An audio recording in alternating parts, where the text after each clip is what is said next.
You're watching Grimoire Index. Up next, continuing 20020. Keep calm and play football. Join library cord.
You're watching Grimoire Index. Up next, continuing 20020. Keep calm and play football. Join library cord.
Hello, my darling, dearest undead. My name is Grimoire Index, and today we are finishing 2002 0 2002 0, and we have a few chapters to get through, so do not worry. I'm really excited, and yeah, let's continue. Let's see if I can remember where we left off. Oh, can you tell I'm a little tired? Oh, we've been through so much.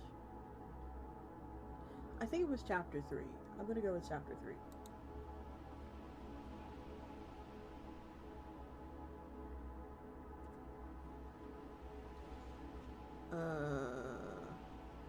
You got it. 9, you should know. Your sister's better at tracking than I ever was. Doesn't look like it. Shh, just rusty is all. Just woke up. Just turn on the state boundaries. Fine. I don't need them, but fine. Wow. I never really noticed it before, but Florida really looks like crap. How so? What would you change about it? Ha! Got him.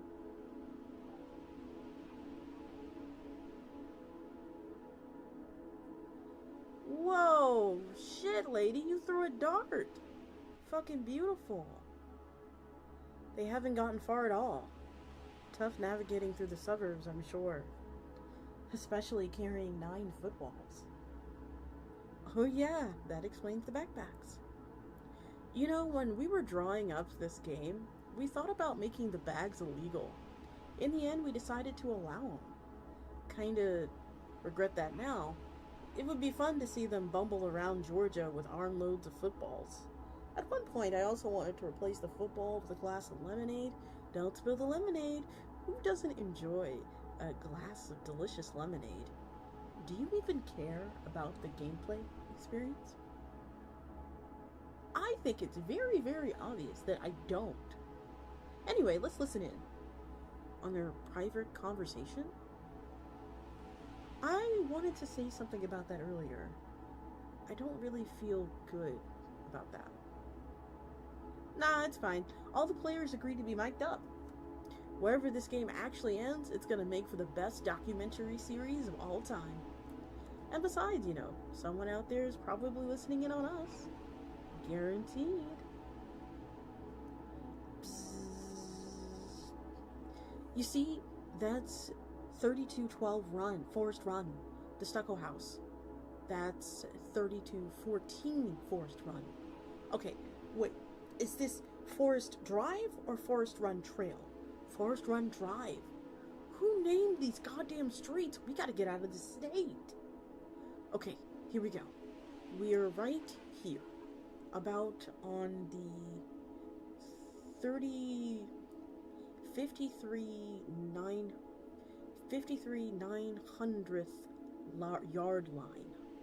And this is the San Diego State University Playbook, volume 354, page 31,407. This is for internal use only.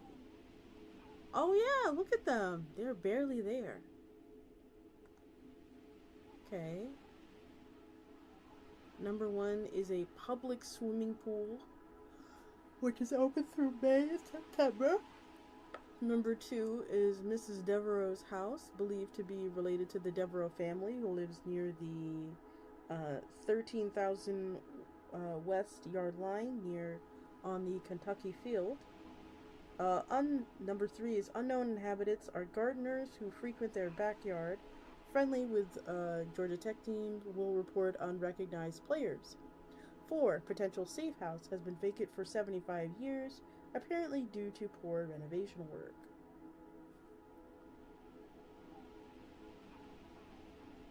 Oh, hello. Welcome in. Oh, this snuck up on me. Safe house is about 500 yards out from us? 600 yards out. Feels like we should move. We're a little exposed here. Should be okay. I don't see anyone out and around right now. As long as we can make it past number 3 up there. I think they're out gardening? Nah, if I remember, they grow a lot of squash mostly. Which means what? It's October. Do you think they're planting squash in Georgia in fucking October? Why would I know that? Why would I know that? Also, all my ass could do last stream was lurk because Twitch wouldn't let me type. Oh no! I'm so sorry. Well, I'm glad I can, see your typing now. Because you're playing in Georgia, and you've been playing in Georgia for 30 years, and you have to know this kind of shit. I send you shit to read all the time, and you never read it. Oh, here they go again. I think we're done here. Listen, I don't hit you over the head with all this shit I know. I know all about chess, but I don't spend all day going, oh, Nick, what's a back rank mate? What's a reeds mate? What's a smothered mate? It's about to be you in a minute. Bzzz. They're wild, man. People just don't change. They don't ever change. Page 31,407? Yeah. They were stuck in that condo for 30 years, and they didn't have much to do but scout the field. This game sucks so fucking bad, man. Everything I've seen so far is tedium. Watching, waiting, marching, standing around. Football's supposed to replace war, not emulate it. I'd encourage you to give it a shot and watch more of it before you decide it sucks. Because while you will inevitably conclude that it sucks, your reasons for thinking it sucks might very well change. Fair. You were going to tell us about the one loophole? Yes. I think it's probably best to back way up here. A few years before this game kicked off in 17804, we issued bowl invites to all the teams, including one that still makes me laugh. Huh. Now, technically, it would have been possible for Hawaii to play. Motorized vehicles of any kind are prohibited, but teams are allowed to use rowboats, canoes, etc. By the way, lots of fields go over lakes, and lake football is fucking awesome. We'll get to that eventually. Anyway, the members of the bowl committee loved my pitch for this game until they realized that including Hawaii would make this way more of a seafaring game than any of them wanted. And remember, the game doesn't end until one team has every single football. And since every team gets a football in the start, you can't really avoid the Hawaii problem. After a lot of haggling, they managed to effectively disqualify Hawaii by making all the ocean territories out of bounds. Hawaii withdrew as a result. Being a thorough completionist, I was disappointed by this, but I respected their decision. However, in making the oceans out of bounds, they have effectively kneecapped San Diego State. Originally, SDSU did have one intersection, this one with Stanford, shown on screen. But if you look in the distance, you'll see that the Stanford's field has to pass through the ocean to get here. Once oceans were taken out of play, poof, intersection was removed. San Diego State had an orphaned field. But unlike Hawaii, SDSU refused to withdraw. They lobbied for every rule that they could think of. They wanted to redraw their field so it bent at an angle. Of course, I firmly opposed it because it would have compromised the comically literal spirit of the game. So they wanted to open up Mexico so their field could go a little further south and make an intersection, but Mexico wanted no part of it. Then they tried to make air travel legal, which would have been cool, but it was a particular variant so stupid that that didn't interest me as much. They couldn't push anything through. But the fact remained that they had a football and they weren't giving it up. So we had to find a way to make SDSU somehow accessible without jeopardizing the spirit of the game. And that's why I came up with Out of Bounds Time, or OBT. This is how out of bounds time works. If you step out of bounds, or if you're shoved out of bounds, you have exactly 10 seconds to return to the field of play. If you fail to do this, you are automatically and permanently ejected from the game. No exceptions. Now, since it was clear from the jump that this game was actually going to take centuries, you can imagine how much of a bummer this can be for players and fans. Because, I mean, in certain spots, it's actually really easy to fall off the field. Take, for example, the Fresno State 1,437,60-yard line north. Sucks.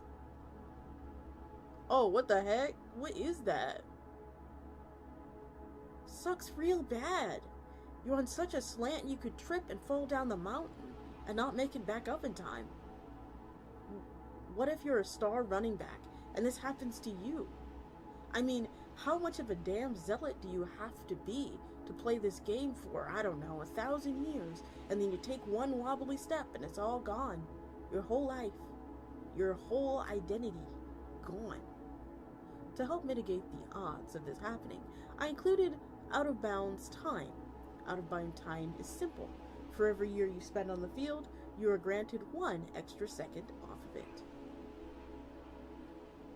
So 1 second per year.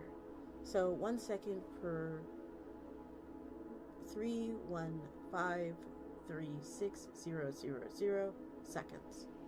Yeah, and I know it doesn't sound like much, but if you played 1,000 years, shit, you do the math, you almost got 17 minutes of OBT saved up. More than enough time to make your way back in most cases. This goes a long way towards keeping our best players in the game. And there's a loophole. You got it.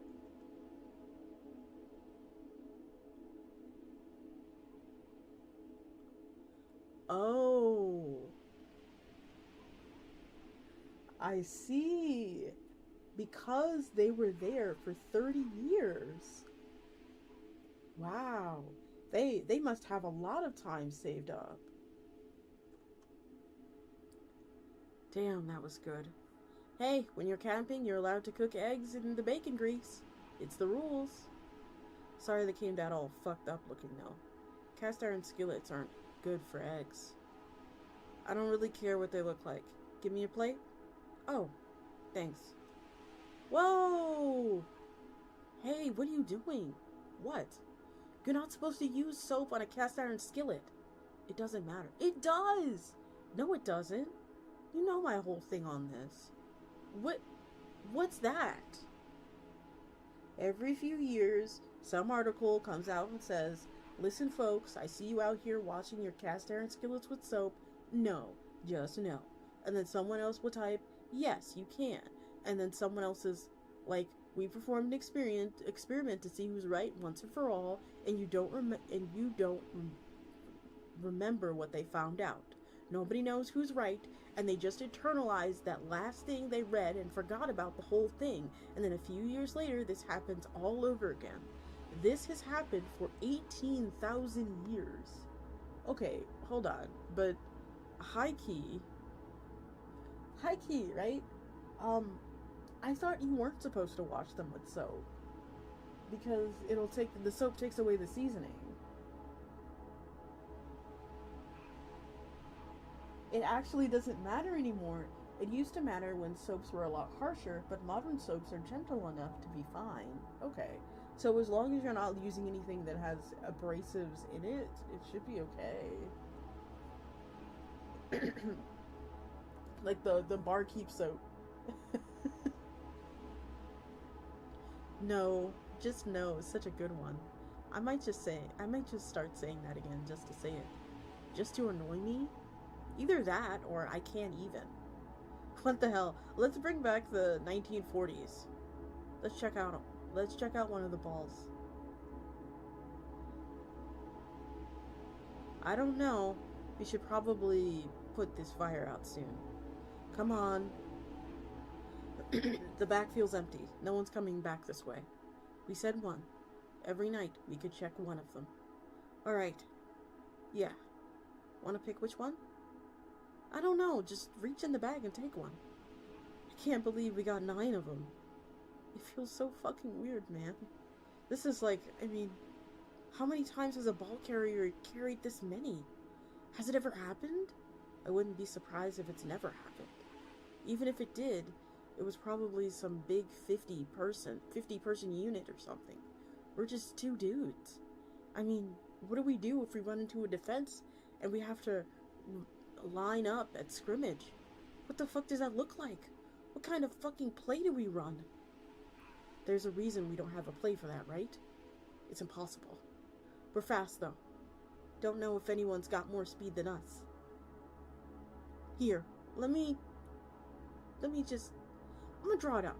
This'll be funny. Oh, God. How many defenders are we running into? I mean, once word gets out that these balls are missing, everyone's gonna send everybody after us. Let's say 100. I'm not gonna draw 100. 50 then. Yep.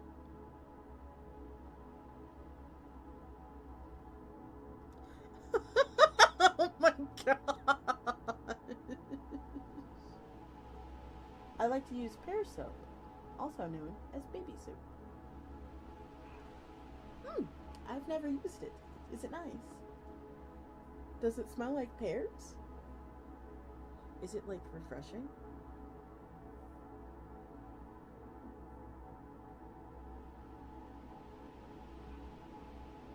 Mine has certainly been fine. Cast iron for life. I only wash my cast iron when I had my cast iron. I would often season it, so I would wash it out like once a week. Soap, water, and I would re-season it. So I would throw it in an oven at 500 degrees Fahrenheit and let it re-season itself. But if it wasn't like too tough and I didn't mind the taste of whatever I cooked in it, I would, you know. I tried castor oil and that recently made such a difference. I love castor oil. I actually use it in my hair. But yeah, I don't think they're getting through any of that. Well, fuck. This is enough for 14 on the line. 26 in the secondary, 7-way and sort of a prevent defense, and then just for the hell of it, if I were then, I'd put 3 more 100 yards back just for safety. Have them hiding in the trees or something and ambush us. Well, we've got just enough people to snap a football. All 9 though. You'll have to snap all 9, so no shotgun. Jesus, we did not plan for 9. All these years. I mean, I remember a couple of times. I remember I said to you, what if there's 2 or 3? I can't believe they'd be that stupid. It's just like we said. They got sloppy. They thought there was no way a player could make it into Atlanta without getting made. Then what probably happened is they found out another ball was they found out about another ball out there and just set the whole house after them. Well, I hope they get that one. Pretty soon they'll be missing every one of these. Come on, let's see one. Alright. Let me see if I can figure out how to work with this.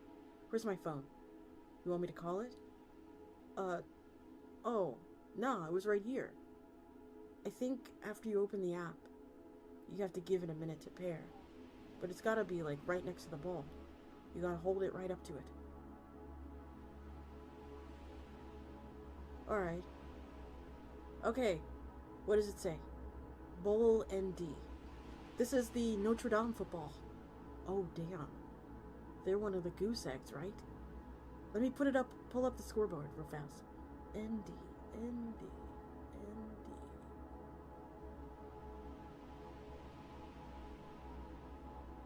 Are you guys seeing ND on this?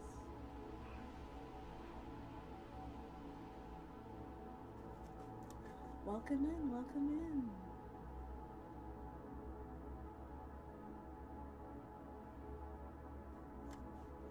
ND. Okay, so these are all the people who were eliminated. SD, ND right here. Oh yeah! They're way down there. Below us. They're at 0.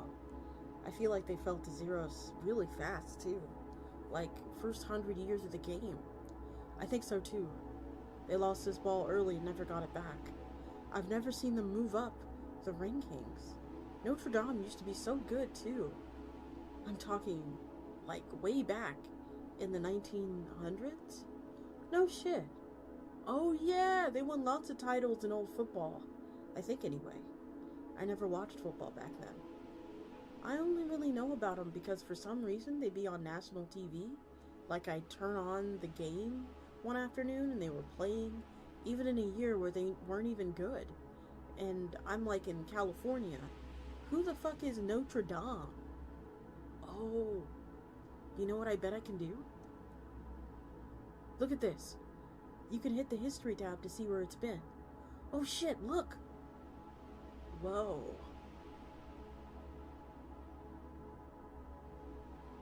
The lines show everywhere this ball has been, and the dots.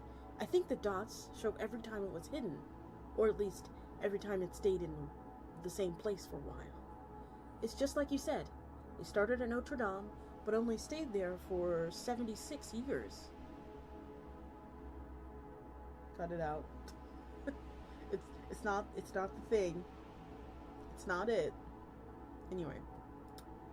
And then the stop number 2 is in Louisville. I guess Louisville went and took it. Must have, yeah. They took it back to Cardinal Stadium and they kept it there for like 400 years. Then someone bum rushed their stadium, got a turnover, or Louisville decided to try and hide it somewhere. Look at number 3 there. Somewhere in southern Illinois? That's not anywhere near a stadium.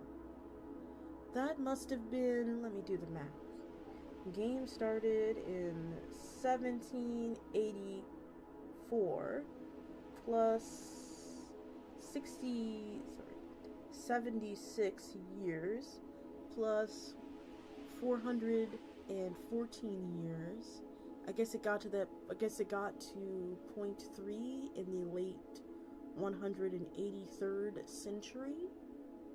Someone just let it sit there for 17 years? Teams were experimenting with that back then.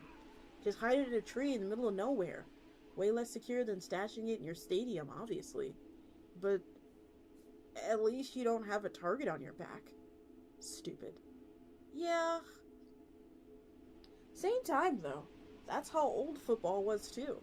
When it was first invented, teams would punt, like on the second down. They cared about the field position more than the ball. No shit. And you know that shit is still on the books. If we wanted to, next time we run into a teammate and have to play from scrimmage, we could just punt. What would that do? Oh, jack shit. Absolutely nothing. I guess they wanted to stay true to the old football as they could. Huh. Meanwhile, we're eating dinner at the 70,000th yard line. It's funny, man. The highway's like, what? Over 100 yards away or something? About. You see these cars go by and you gotta figure, just playing the numbers, that every third person who goes by is a big football fan. If not more, right? Probably more. Howdy, howdy.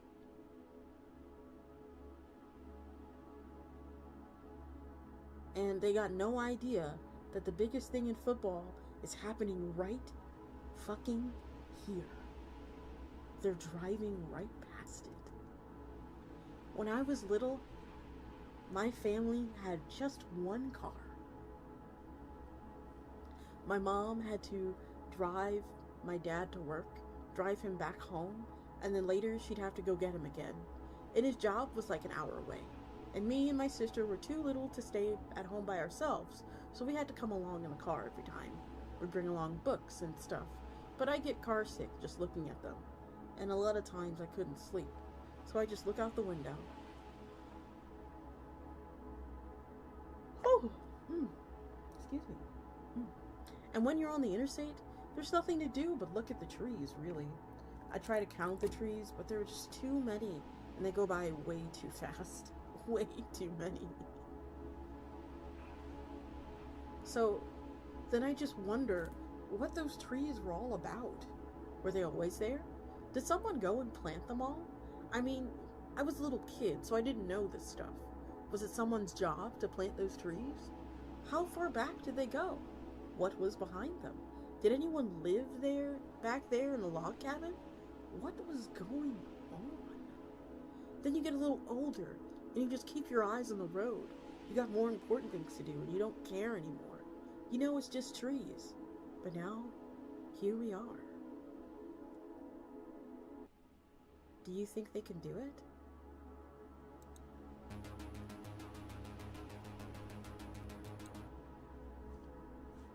Alright, so before we start this, I am going to mute the music. So this way, I'm gonna turn the music down. There you go. Okay. Excuse me. Here's the very brief history of Nick and Manny. It's New Year's Day, 1784.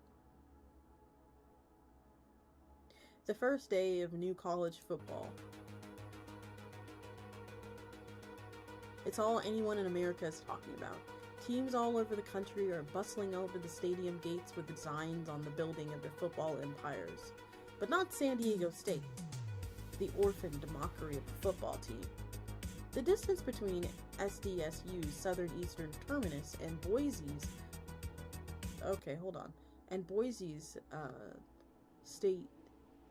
state's southern terminus is 4.88 miles, 8,581 yards, so nearly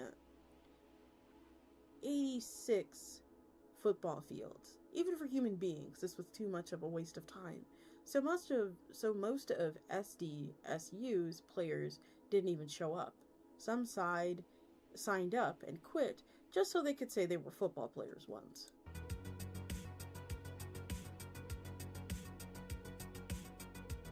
But not Nick and Manny.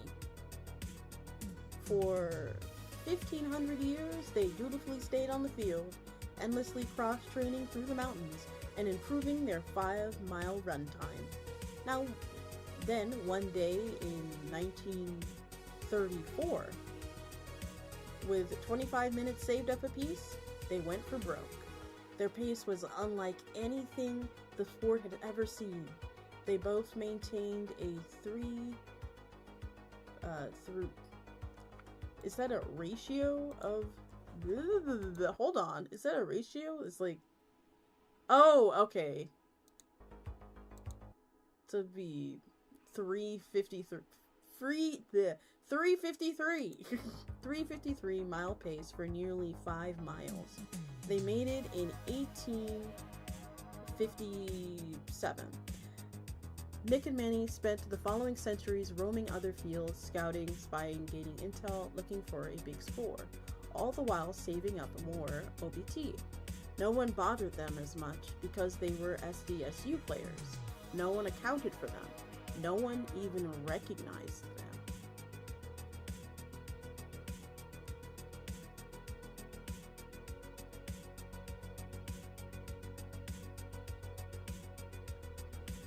They knew Georgia Tech had some footballs, and they wanted that condo as an outlook post.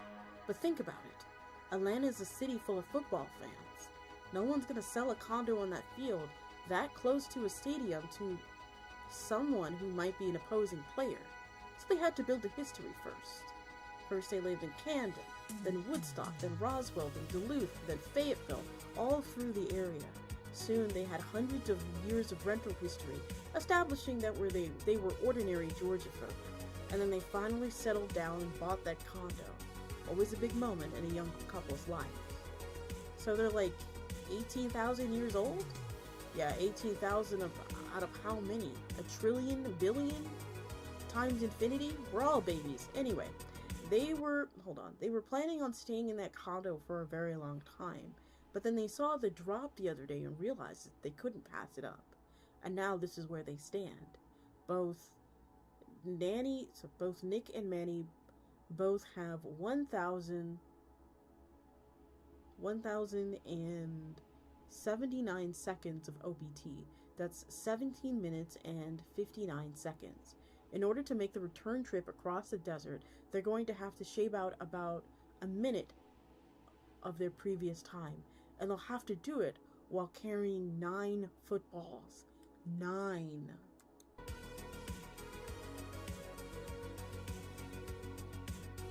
Do you think they can do it? Proven they can even get across the country with those footballs in the first place? I'll be honest with you. I don't.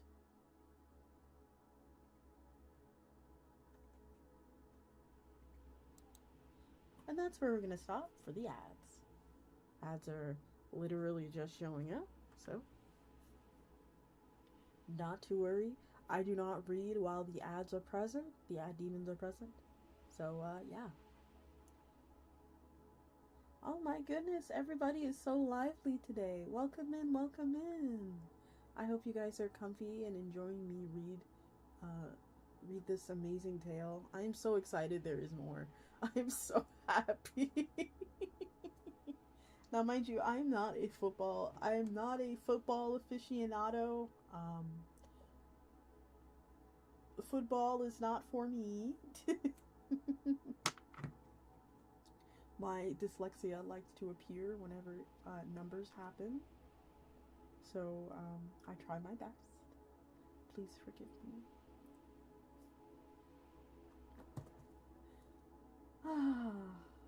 But I hope you all are having fun.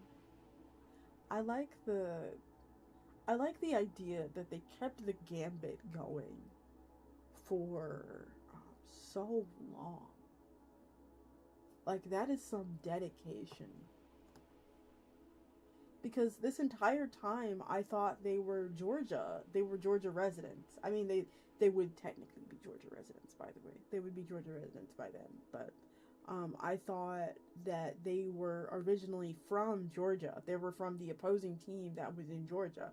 But no, they're from SDSU, which is crazy. Like, that is... SDSU has some shooters out here. That is crazy stuff. While we're on break, I wanted to talk about maybe next week. Next week, I'm going to try to do a little bit more collabing. I'm going to try to get some of you in here for some collabs, because I want to play games with my community. It'd be nice. It would be really, really nice to do some more collabs.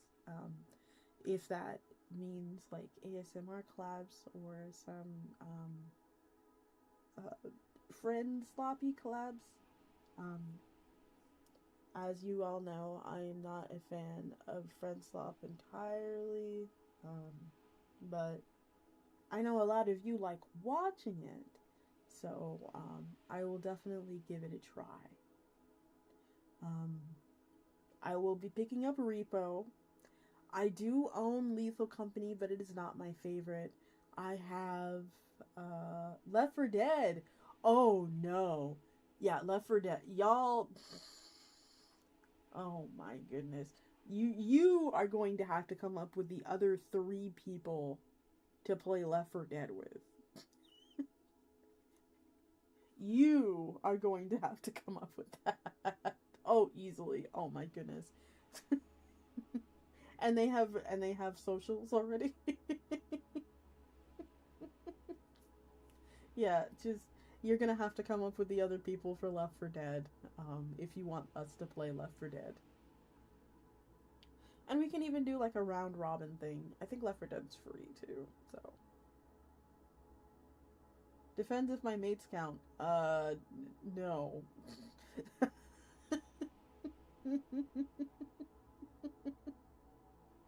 Dang. You could probably ask in You could probably ask in library court and see if people would want to play Left 4 Dead. But they'd have to be okay with being on stream. I'm going to say no because, they may not be okay with being on stream, and that's not fair to your friends. Our friends? It doesn't matter. But yeah. Welcome back, everyone. Let's continue.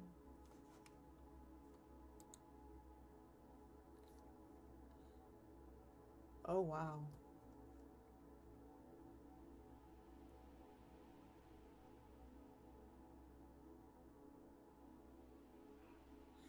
Thank you for calling Pizza Barn, one of our many pizza establishments. Thank you for your patience. We're currently experiencing longer than usual wait times. Tucker, I'm on hold. The wait times are longer than, I don't give a shit. It's been 45 minutes. I'm not paying for no fucking pizza, dude. Tell him it's gotta be free. It's already free. I don't give a shit. Okay, so we've got Tucker and Tanner. Tucker is Georgia's quarterback, and he's the rude idiot. Tanner is his center, and he's the nice idiot. Got it. So, we got Tucker and Tanner. Jesus, I love the SEC. Looking for a tasty weeknight meal for the whole family? Sounds delicious. We hope you find one somewhere. You're currently on hold with Pizza Barn. This guy has been on hold for almost an hour. They've had 18,000 years to make the world better, and they can't even improve hold times? Or won't? Yeah, it's a won't scenario. Maybe one of many.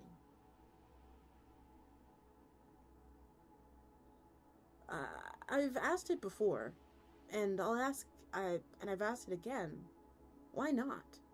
Why does their ideal existence involve sitting on hold with Pizza Barn?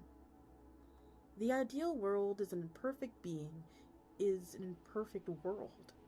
It's something they've accepted a long time ago. Someone down there put it very well once. There we go, so now I can fucking see what this says. He talked about how he liked to sit on a bench at a park and feed the ducks. He didn't try to get better at feeding the ducks. He didn't try to feed more ducks. He wasn't trying to optimize the nutritional quality of the bread. He wasn't trying to get it over with. He realized that ultimately, he wasn't even sure he experienced any benefit from it. He couldn't explain to anyone why he went to the park and fed the ducks, at least of all to himself.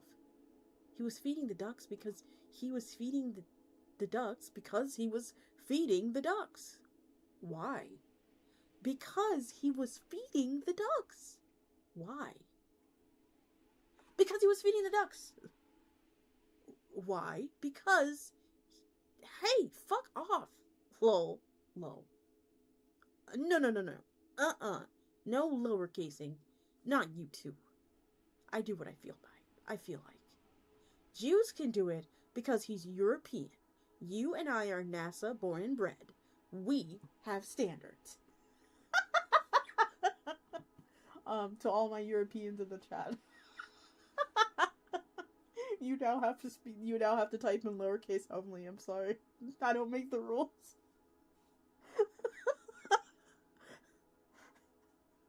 I'm sorry, Europeans. No capital levels, no more capital letters for you for the rest of this stream.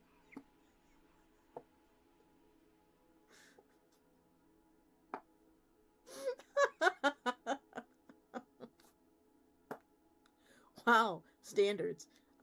Sounds fun. Let me try. Hello, everyone. I'm very important. I'm here to fuck. Lol, never mind. Too much work.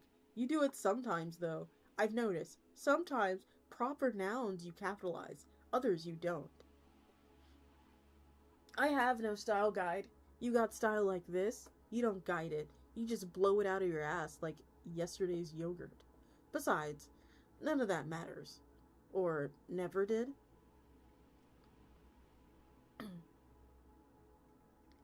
Hello, Pizza Barn. This is Tanner. Thanks for holding. Oh, hi. This is Tanner. What did you say your name was? Tanner.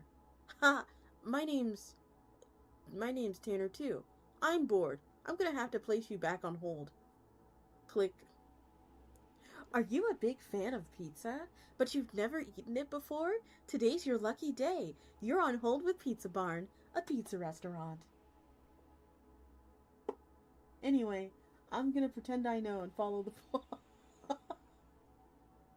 Okay, so, the plot of this story is that last Tuesday,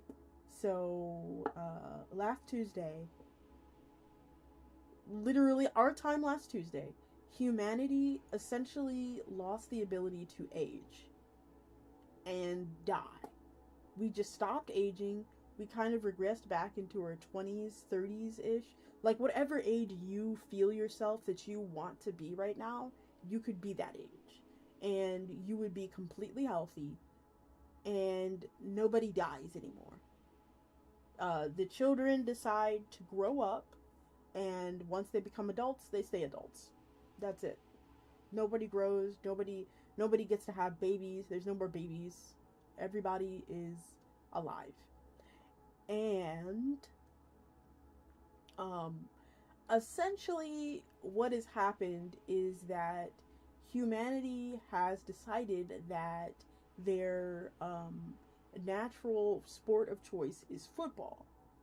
And football has evolved into this, like, multi-year FNAFL, 1,000-year FNAFL where anything can happen, and now every team has a ball, and the team that has all of the balls is the winner, but you can't use motor vehicles, so it's literally people running from state to state to state to try and get the balls from other people. So you got people going into stadiums to try and steal balls and stuff. Like, it's craziness. Just think about if humanity essentially solved all of its problems and decided that it only wanted, like, inconveniences and wanted to play football. There are also nanomachines that essentially repair you back to life. Like, say for instance you got into a car crash. The nanomachines would appear and essentially repair your body back to what it was before. Now, what 10 is saying essentially, or I think it's 9. Yeah, it's 10. Okay, so what 10, or the green voice, basically says is that humans, despite, learning a lot about space travel and advancing technology, they decided they wanted the hassle. Hence why hold times are still a thing. Hence why it's still, like, they still decided to not use cars for this for the football, this long distance football. Like, people have to walk up the mountain and walk down the mountain in order to play this game. So yeah, they wanted the inconvenience because they figured that life is inconvenient and it needs that inconvenience to be fulfilling. Like I always do whenever I'm reading this story.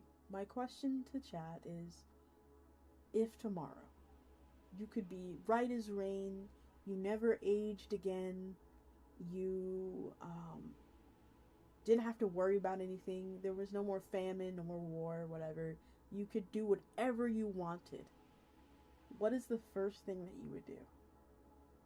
If you were essentially immortal and there was no eat everything I'm allergic to.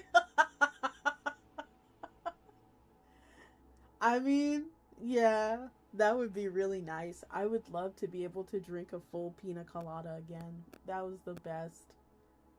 I'm allergic to pineapple, so I would love to be able to have an actual, like, tequila sunrise or a pina colada. Like, I'd love to have more of those, like, delicious drinks without my throat closing up and threatening to evict me from the world server. Alright, back to this.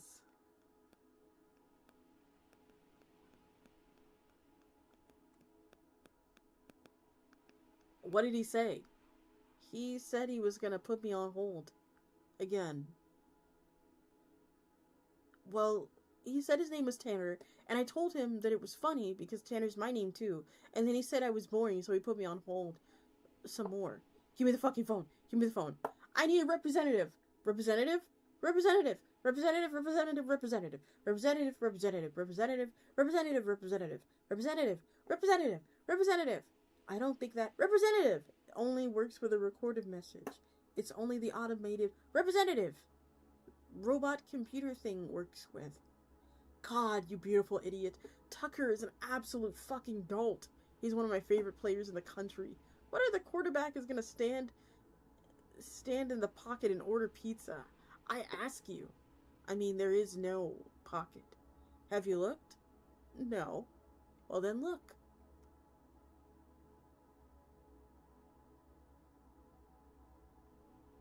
He's in the middle of a play? Yep. He's a quarterback trying to order pizza to the backfield in the middle of a play. Yep.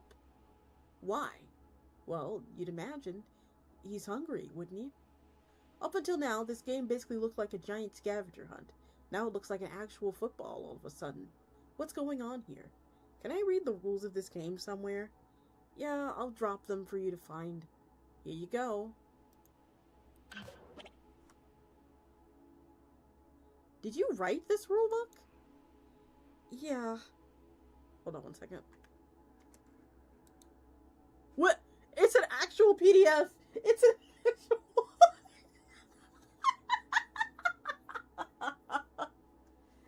actual... It's an actual PDF.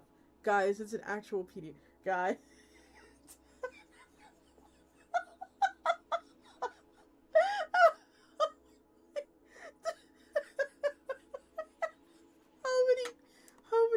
How many pages is this? Okay, it's just 7 pages. Oh, man. What the... What is this?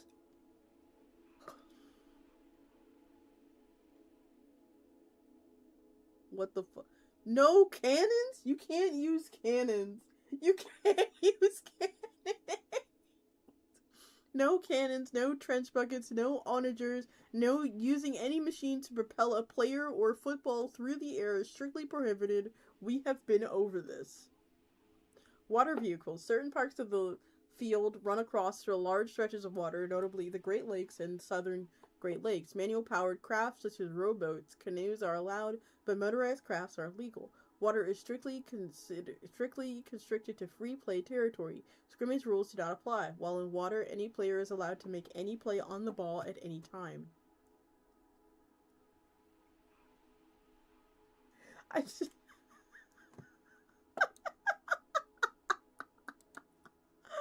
Oh my god, let's bring the music back. Did you write this rulebook? Yeah, but it received a pretty serious edit. Wasn't able to fully express myself in the final print. Had to capitalize. Treaties on microwavable snacks were cut out entirely. Wasn't allowed to start every paragraph with, see, the whole deal with this thing is, hated the whole process. No one should ever have to edit anything. Just write shit. Who cares? Alright, this answers one of my questions. Each team is allowed 100 standard players who are free to roam on any field they choose. Thank you. The remaining 25 players are defensive players who must remain on their home field and are allowed to set foot on another player's field at any point. Teams are permitted to reassign players from standard to defensive and vice versa every New Year's Day. That means 125 players times 111 teams means this football game with 13,875 players. Most of them can go anywhere on any field they want. Mostly, yeah. We set aside some players as purely defensive. The intent was there to add significance to a team's home field. If every player could go everywhere, it doesn't really feel like a team has ownership of its own field. It's just another field. This way, a team has 25 players dedicated to defending their own turf. If you keep all your players on your home turf, you have the theoretical ability to stack the 125 player absolute Goliath of a squad. Look at you! That's smart. That's thoughtful game design, see? Thank you. You're showing growth. You know, you drive me crazy, but you're showing growth. Thank you! Here it is. This is what I was looking for. Free play. By default, teams operate under free play. Most players are free to wander through any field. Blah, blah, blah, blah, blah, blah, blah. Okay, so we know this. A team enters scrimmage play if a team encounters, identifies, and issues a verbal challenge to an opposing team in possession of a football. The challenging party must be within 50 yards of their opponent. If a team fails to achieve a first down, the ball is turned over on downs, and that team is on the defense. The onus is on the offense to break through the defense with a big play. If the ball carrier eludes being tackled for a period of 24 hours, this team returns to free play mode and could roam the field with the football until challenged again. At times, two teams possess a football may encounter one another. In this circumstance, both teams will simultaneously play both offense and defense with all of the rules applying above.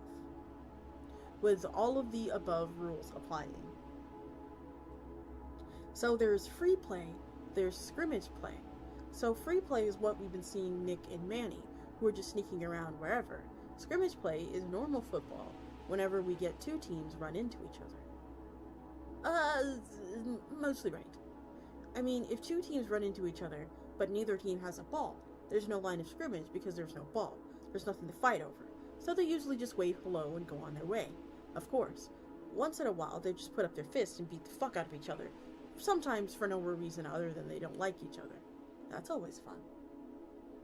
Now, you can look back on the field, and I can show you what they got going on. What's going on here. Representative.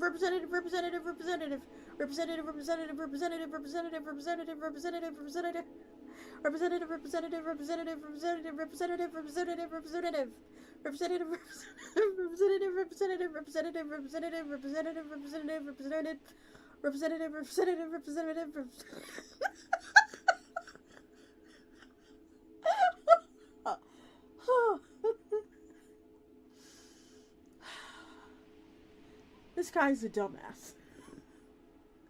Yeah, he rules. Representative.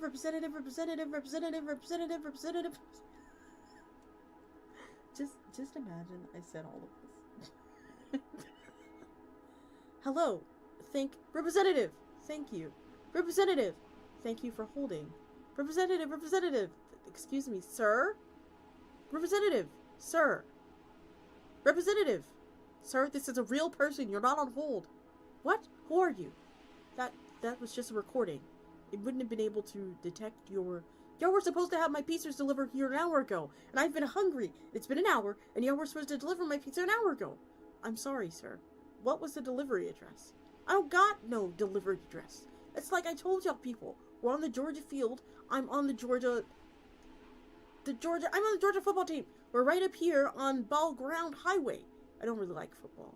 You don't like football? I'll whoop your ass. I'll whoop your fucking ass. Whoop his ass. Over the phone? Unsure. I haven't thought it through. You can't kick my ass, sir. It's against policy. Listen, delivery driver's on its way. Unfortunately, you're just as boring as the last guy who was on the phone, so I'm going to hang up now. Thank you for calling Pizza Barn. God damn it.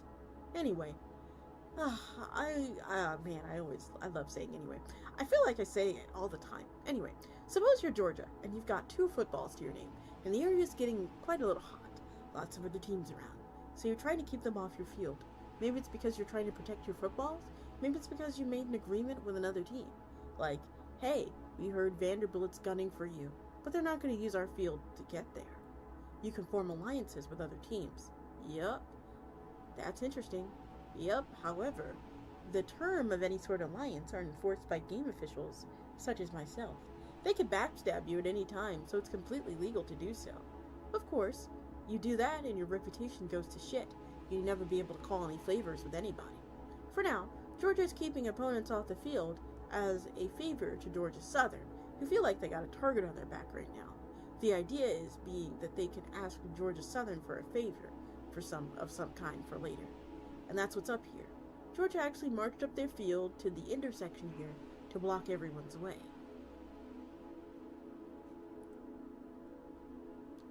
Oh, and that's why they brought a football with them.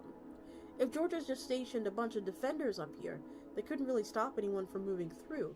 They need to set up a line of scrimmage so that they could force someone to actually beat them in 4-down football.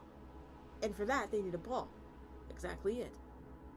Hey, so is that him? The pizza guy? Where? There. He's just gonna drive by. Aw, shit. Hey! Hey! Stop! Hey, flag him down! Get the fuck out of my way! Hey! Hey!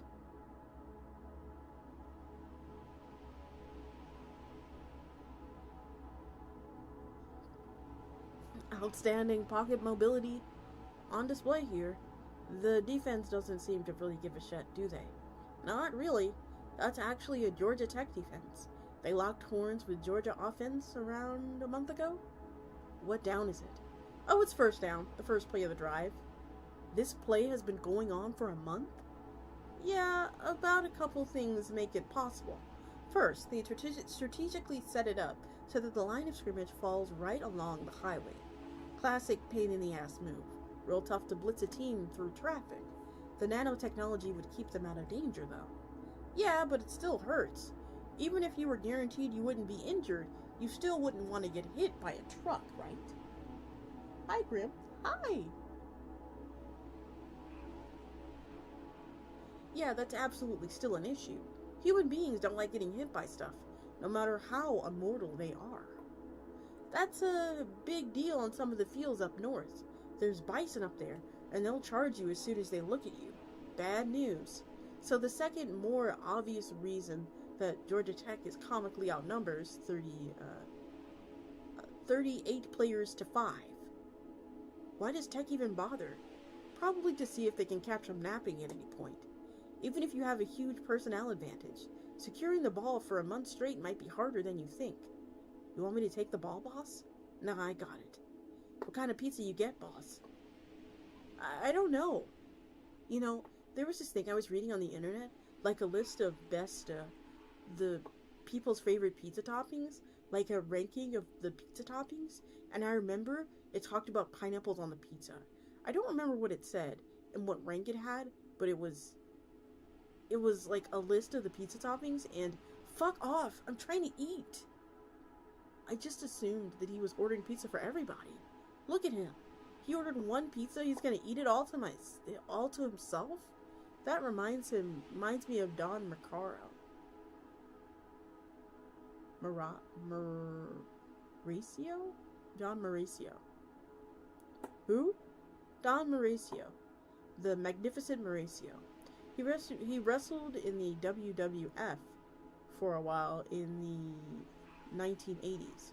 One time he was up against some jobber, and he ate a meatball sub during the match. He beat him easy, too.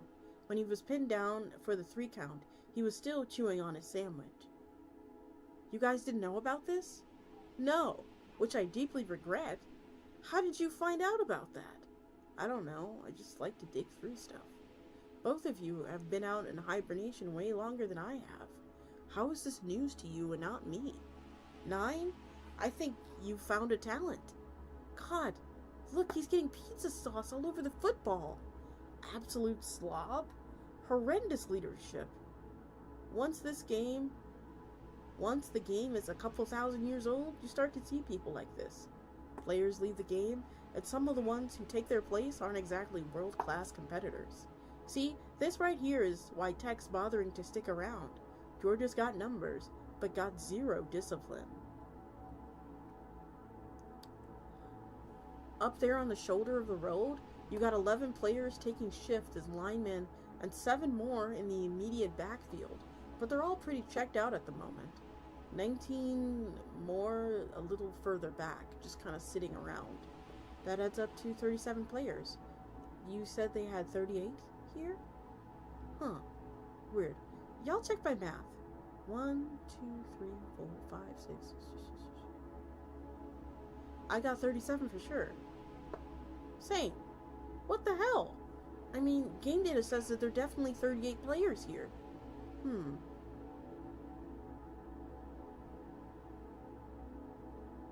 Whoops! Oh, okay, cut it off. Didn't see shit. Didn't see nothing. Y'all, have fun. In the middle of a play? Oh, they're getting down? In the middle of a play? Getting down? Doing the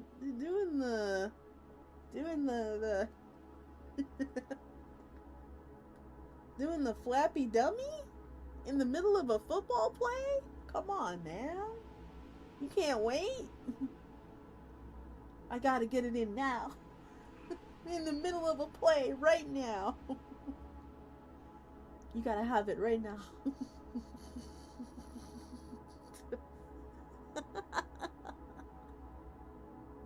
This is the first time that's happened. I try to respect people's privacy. I really do, but goddamn. I mean, this is the culture with this program. A few hundred years ago, they shifted their approach. Less actually going after footballs, more brokering strategic partnerships with other teams. They're playing the long games. But within the process, you've got players who don't really truly get to play. Looks like they might in a minute, though. Look, over to the west.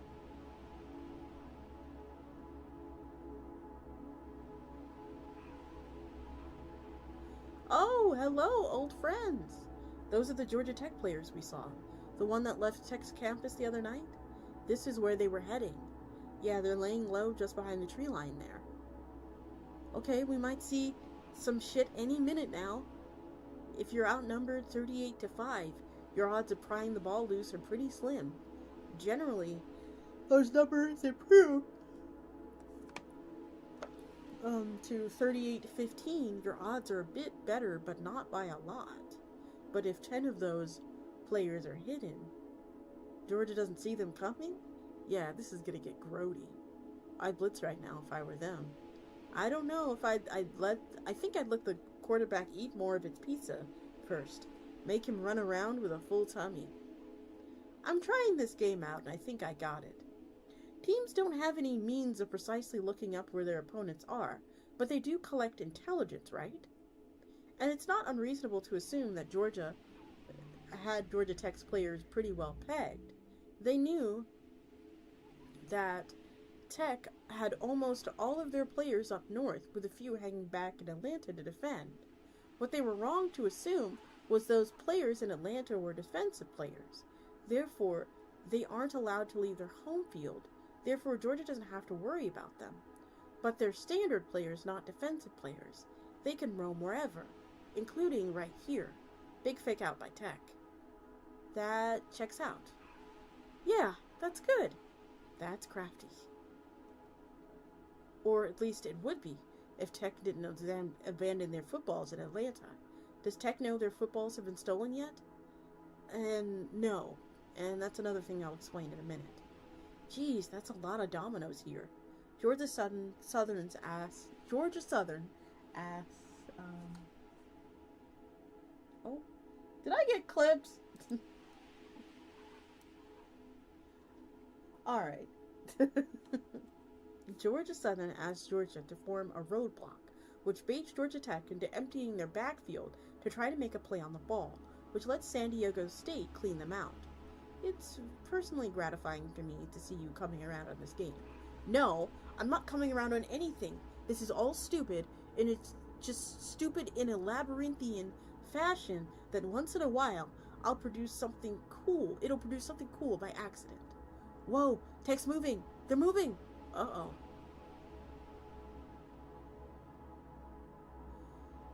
Fuck is going on up there? Oh, fuck. Fuck. Block them! Where did they come from? Shit, they're not gonna hold. Fuck. Hey, go long. I'm the center. The thing where you're not eligible? Eligible. I don't fucking care. Run a route and I'll hit you. We're gonna get a penalty. Go! Think we're gonna have to throw a flag on this one. They didn't have anything to drawn up. They did a month ago when the play started, but nobody's in position. The whiteouts were supposed to run post routes in case of emergency, but they're hanging out in the parking lot. The tight end and the running back were supposed to run mesh, but we just caught them boning, and etc. What we're seeing is pure panic, and Tucker's not in game shape at all. Not even top form. He's never even proven himself. Oh, he's so fuck. Just get down. Take the sack. What is he doing? This is what we call Tucker time. He's gonna lose his shit and just airmail it. It's what he does. He throws it in here and fucking bomb. Don't do it. Don't do it. Throw it. Don't throw it. Chuck it, you loser. Destroy yourself. I love you. Oh, he threw it on the car.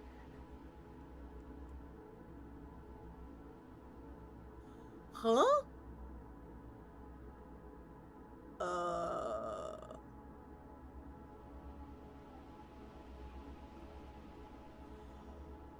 Oh boy. We're gonna take a brief We're going to take a brief pause for a second because ads are getting ready to run in 27 seconds. So he chucked it. Did you guys see that? He chucked it onto a car. He chucked it. It's out of bounds now. It's out of bounds. It's out of bounds. The ball is gone.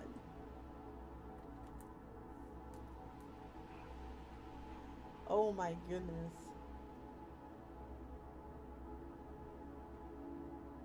So while we are waiting for the ads to conclude, I'm going to order a little bit of a snack. And yeah, I hope you all are enjoying this rather addictive, I want to say. It's very addictive story. It's very fun. Oh man.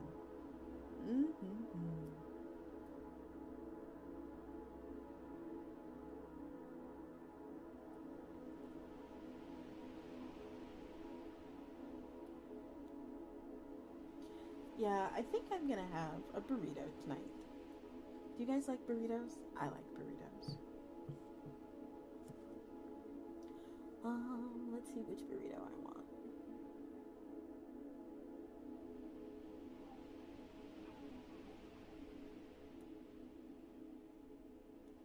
Do I want the breakfast burrito? No.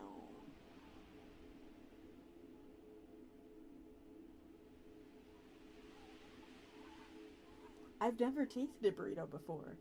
Oh, burritos are so good. They're like so delicious to me.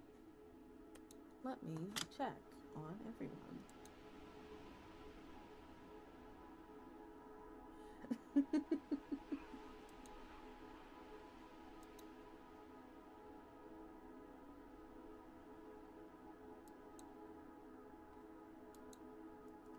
I will explain that in a moment. Yes, if you do get a chance to try, yes, please, please, please, please, try yourself a burrito. It's delicious. Closest thing I've ever had was a Trinidadian double.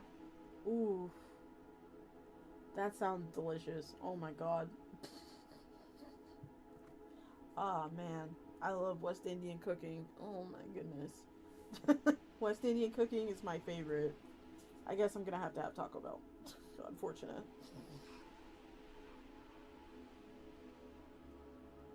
Mom made this amazing fish curry, but it's so spicy that I can't eat it, so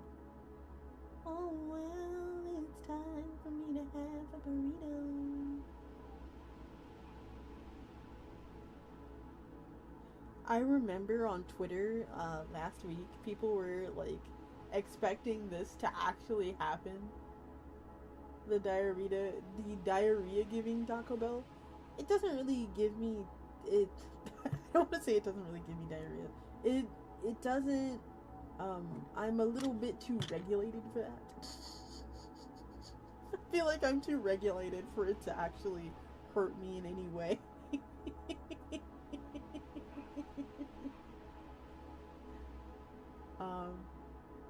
And besides, it's not my favorite, but it is tasty. Sometimes. It's just unthinkable over there.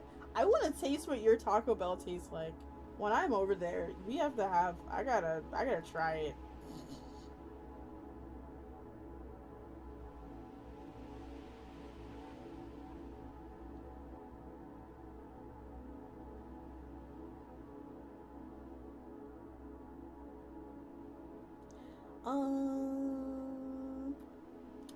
Let's see. Other news, blah, blah, blah, thing news. Yes, next week we'll be doing a lot more collabs, and if there is any game that you all want to see me play, or any particular SCP or story that you guys want me to cover this week, please let me know. Join the Discord, let me know. There is a "can you read this please, Grim"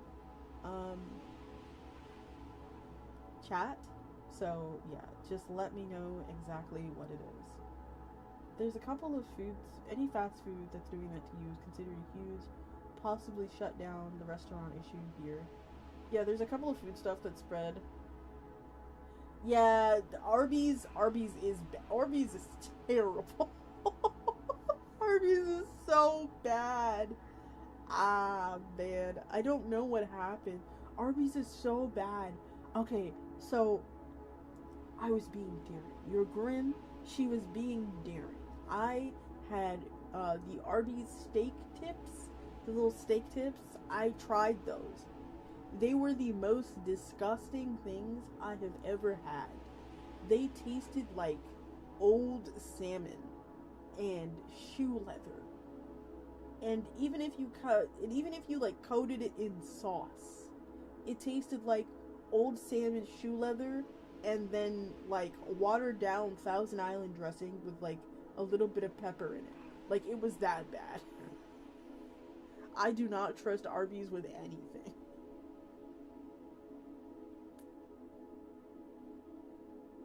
I was so disappointed and sad when I had Arby's.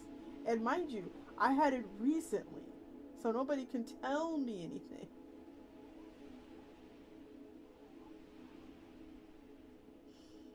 Oh, man.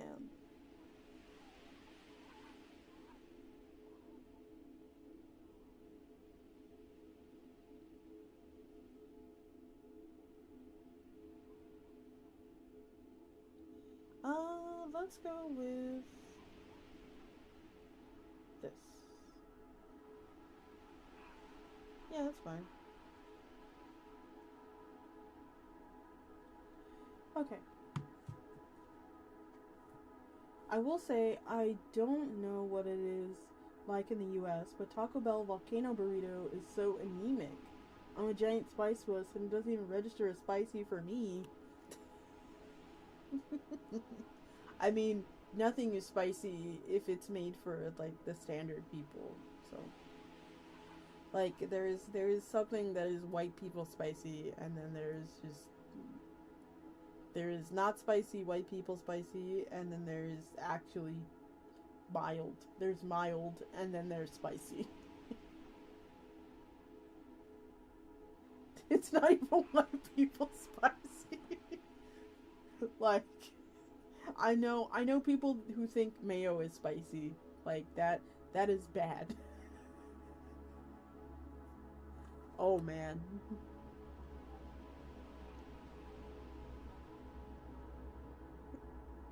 Huh? Hey, huh. It's just the, like it went in the truck, and, I know, I saw it, I was here, I saw it. I thought it wasn't legal to leave the field. It's not. So how was the driver of the truck allowed to? He's not. He's not turning around. Fuck. God damn it, I'm so fucked. I am so fucked.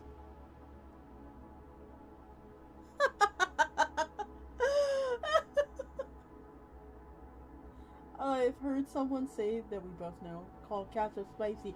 Who is it? Who is it? Who is it? Who? Whom?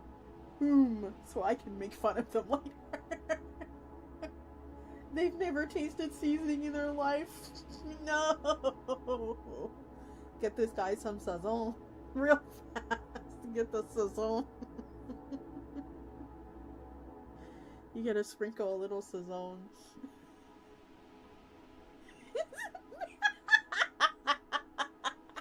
Don't. Mickey. Poor Mickey. He's gonna die when I'm there. He's gonna die.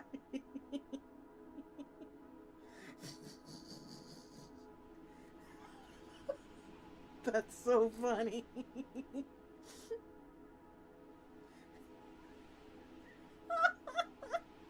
Imagine getting ratted out to your favorite VTuber. Hey.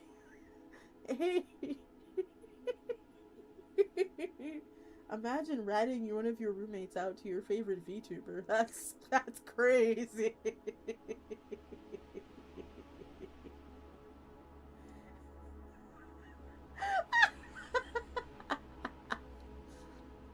We gotta have Playbox on here at some point so we can make fun of him.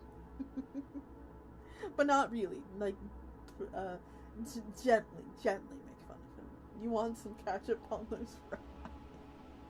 No, I think he can only handle, like, the little packet pepper.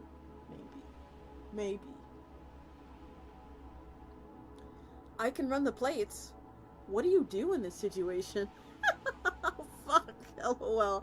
Man. Okay, so this has happened before. The answer is we do nothing. He'll probably find it in the bed of his truck, and when he gets home, or in a couple of days or something, at that point, hopefully he gives it back. To who? Yeah, that's the big question, right? Maybe he's a big Georgia fan, and he gives it back to them.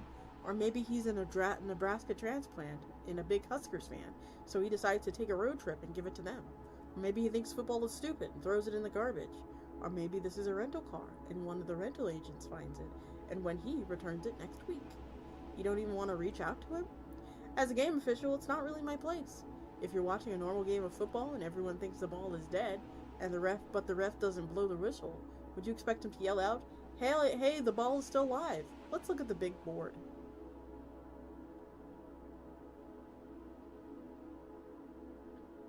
Yeah, Georgia lost its number 8 ranking.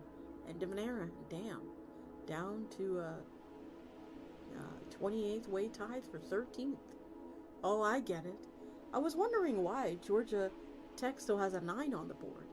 Is that because Nick and Manny are still on the Georgia field? Yep, you got it.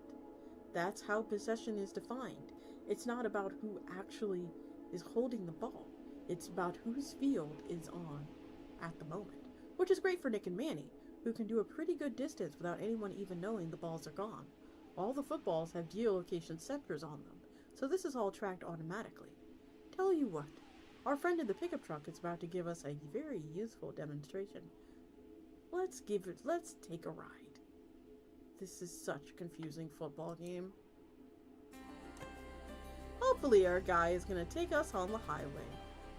If he is, Route 515 is out on the left in a minute. Be ready to turn. There he goes. Whoa there. An interesting way to take a turn here, Jay. You steering an oil tanker? Yeah, whatever. Just take the wheel. You're better at this than me. Now, we're getting ready to drive through Georgia Field for a second. Watch what happens in the floorboard. Bloop. Man, he really has no idea he's got a football in the back. Just so we're clear, that little blip on the scoreboard, all the teams saw that, right? Yep, Georgia Tech did. So based on the timing of this, Tech probably can do some back-of-the-napkin math and figure out this guy pulled out on the highway. But who knows if that information is even helpful?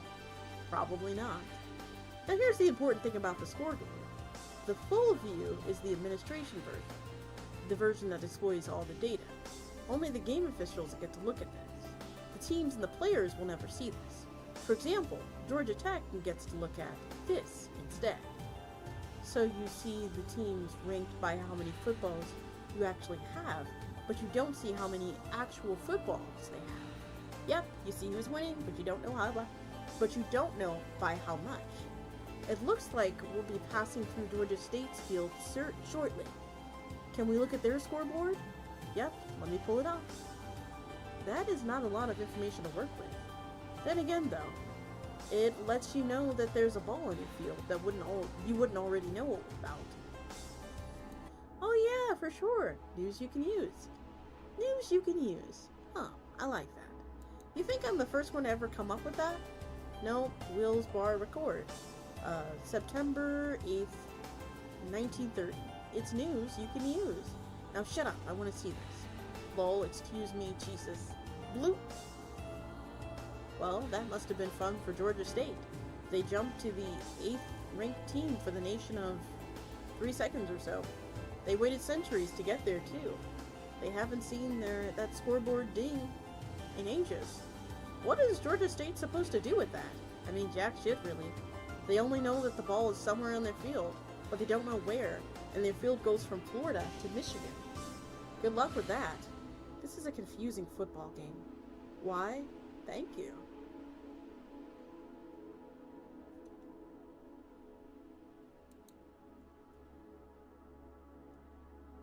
This series has managed to have football that is crazier than Blood Bowl. Blood Bowl is crazy. Oh my goodness.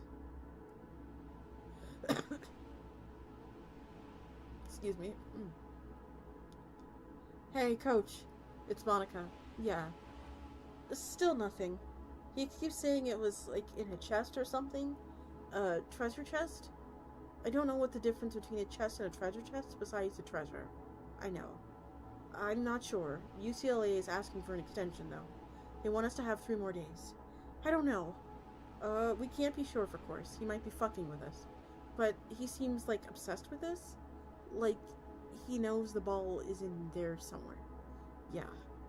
Well, listen. Here's what I think. I think he really does believe that the ball is there. I also think we've been searching for about a week, and the search area is about 28 acres. It's not really that big. There are 20 of us looking, and we would have found it.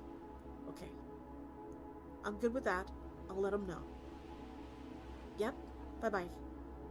What did you say? No extension. We gotta pack it up at the end of the day. Yeah, I think we're wasting our time here.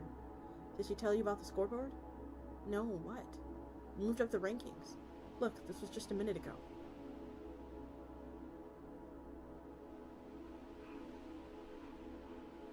Whoa, we're number 13, baby! Looks like Georgia had a little accident. I wonder what the hell happened out there. Don't know, don't care. We're tied with a million other teams, and I bet the rest of them don't know where their actual damn football is. Hey, 13 is 13. Yeah, we gotta celebrate. Maybe we could rent a private party up there at the... up at the bar on Pryor Creek? Field Guide, Louisiana Tech.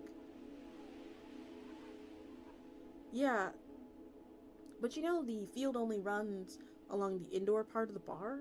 I want to sit outside somewhere. Could go up to Hardy. Hardy, Nebraska?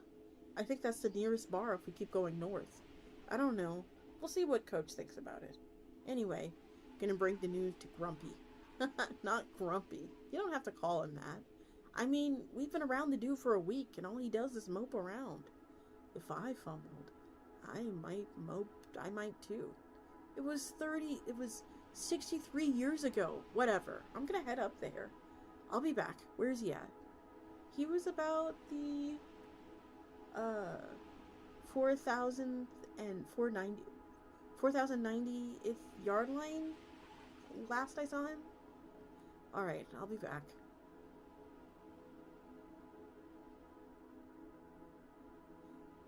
Hey, Chuck.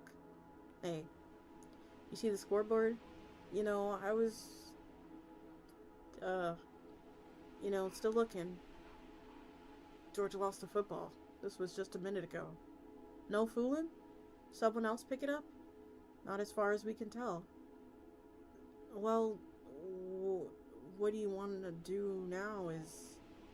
How long you been playing? About 300 years. Well, some of you newer players haven't necessarily seen something like this. But it's happened a few times where some poor suckers just airmailed the ball into a boat or something. And the boat just goes down the lake, none the wiser. Oh wow. So, you folks look and see, and what you want to do is watch to see if there's any blips on the scoreboard. If you see a team pop up and back down, you can bet your hat that's what happens. Just a boat passing through their field. Now, if the score pops up and down real fast, that's something faster, like a dump truck or something like that. There was actually a story once about a hawk that came and picked up the ball, flew 100 miles. I don't think that's true, though. Yeah, that never happened. This is so fun! It's great to see when opposing players are pals. Me too. It's actually not too uncommon to see this. It kind of depends on the program's culture, really. Some schools are hell-bent on victory. Some are more chill. Where do these teams fall on the spectrum? Well, Louisiana Tech and UCLA are both kind of bottom feeders these days. Not a lot of depth. Lots of new players with less experience. I mean, both programs take the game seriously, but they're still a few centuries away from relevance, and they seem to know that. But, fingers crossed here, they might be able to deliver us something crazy. You see, Louisiana Tech and UCLA do not have an alliance with each other. That's not what they're doing here. Story time. Always. So, story time. It's 63 years ago. The year is 1995-7. Now then, UCLA has 0 footballs. Like a lot of the other goose egg teams, without any other particularly great ideas, they decide to send out 5 squads of 20 just to kind of roam around the country. They go on patrols, pick up whatever intelligence they can, and hope they get lucky. One of these squads is down in Texas, marching up the Kansas fields just outside of Tyler, Texas. One day, they run into a Texas A&M team with a football they're trying to bring home.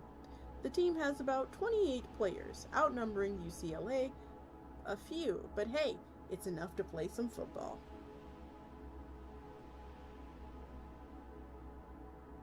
Whoa, what is this? This is known as a castle keep formation. It alludes to the inner keeps of medieval lords would build inside their castles, naturally. Give me a second with this. I haven't had nearly as much time as you guys to study up on the game. I'm still trying to read up on the West Coast offense of the 1980s. Oh, you are younger than hell. I'm older than both of you. You're old as hell. It's officially known as the Castle Keep offense, but I, and a lot of others, like to call it the throw pillow offense. It's bloated and overcrowded. Imagine the triple option. Instead of a ball carrier, every option is an extra offense. Upon taking the snap, the quarterback can drop back and make her reads as usual, or she can pitch it back to her second or third quarterback. This offense briefly came into vogue in the 90th century. The problem is it overcomplicates things for you a lot more than it does your opponent. It's for advanced offense thinkers only. In lesser hands, it's a mess. Yeah, and this was the case here. One thing about modern college games is that it is mostly made up of running around the country trying to get the ball. You could very well go on a long, long time without ever taking a snap. Tough to retain play, calling discipline. More often than not, it's probably in your best interest to keep it simple. But these are human beings, and human beings love playing with their own toys. It's 1st and 10. The quarterback pitches it back to their second quarterback on the left side, who doesn't catch it cleanly. He just chucks it out of bounds. Damn near gets an intentional grounding penalty. 2nd and 10. This time, they draw up 9 verts, 4 wide receivers, the tight end, and both running backs from both And both running backs from both auxiliary offensive all streak downfield. But as common practice, UCLA has stationed 3 of its safeties way upfield to play prevent. With the help of that little line of trees, they successfully break it up. And complete lack of imagination from A&M here, they paid for it. All of a sudden, it's 3rd and 10 now. And if you turn the ball over on downs, it's not really the end of the world, right? UCLA would get the ball, but you'd still outnumber them. You'd most likely stop them and get it back. But A&M is trying to get the hell out of Dodge.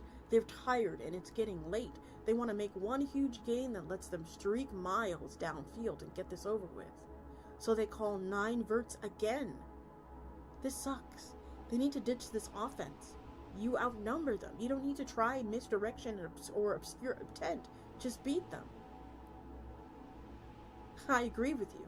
And coincidentally, so does fate. So this is where Chuck comes in.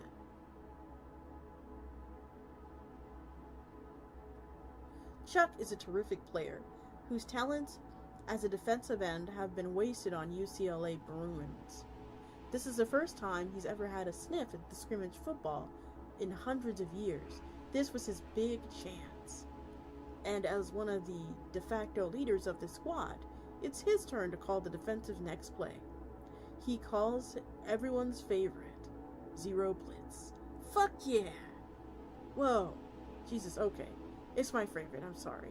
If you pull the trigger at the right time, sending your entire team on a blitz is effective, and it's beautiful. Lady, you're gonna love this, because this isn't just a zero blitz, it's a targeted zero blitz. Chuck is pushing all his chips in here. He believes that the third quarterback is gonna ask to make a throw, and since he hasn't yet, UCLA decides that he's gonna bum rush the west side of the field. His guess is absolutely right. UCLA line shifts west. Their safeties creep up to the line just before the snap, then flood the west side of the field. A&M's third O-line was just eaten alive. The third quarterback tries to escape the pocket, but Chuck is all over him. Chuck balls up a fish and lunges at him, punches the ball right out of his elbow. Gorgeous technique. It's the first time he's ever touched the ball in centuries. He stumbled forward and picks the ball up off the turf. He's got it. It seems like what offenses really need in this game are an offensive safety or two. A couple of players positioned way backfield to prevent what's about to happen. Yeah, if they did that, they certainly could have stopped him. There's something I think about often, and it ties into something we talked about last time around. If you sat these people down in, 1990, and explained to them they would live forever, that they'd imagine themselves in the distant future as supremely wise people, they tell you, well, with the time in the world, I would have come to understand everything in the world. I won't make any mistakes anymore. I won't fuck up anymore. I'll become the best version of myself. And that way, it may be true that they became the best versions of themselves. That version still screws up in relationships and still leaves their sweater on the plane. That version still plays million-yard football like it's 100-yard football. And thank God, because this is how this little odyssey began. On paper, Chuck wasn't the fastest guy on the field, but he hauled his ass all the way to Oklahoma without getting caught. And when it comes to long-distance football, whatever's on paper often goes out of the window. It comes down to who really wants it the most, who's willing to run for 19 hours a day, and who prefers to call it in and ask for another squad on your team to run them down. Nobody wanted it more than Chuck, turns out. Now, when you're a lone ball carrier, the smart move is to change fields a few times as possible. You don't want to leave a trail on the scoreboard. If they see USC move up in the rankings, then they go down, and Kansas State moves up, and then they go down, and Graham moves up, and everybody in the county could correctly guess that you're moving a football in southeast Oklahoma, where those 3 fields run past each other. And if they find you, you're fucked. What happens when you have to line up at scrimmage and you're the only player on your team? Something very stupid.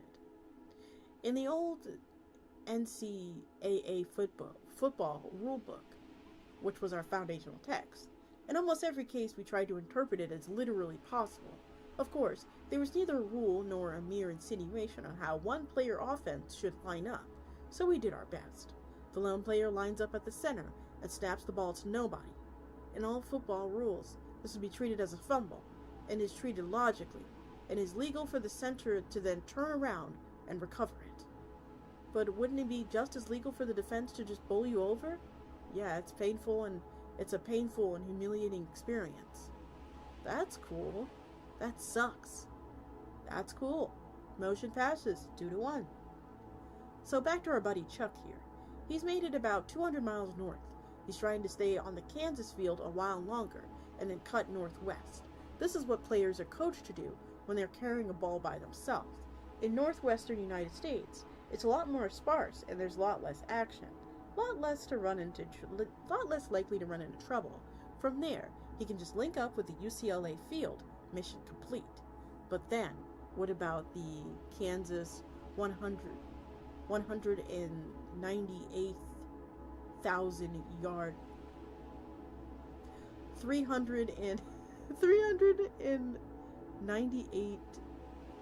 800 yard line south?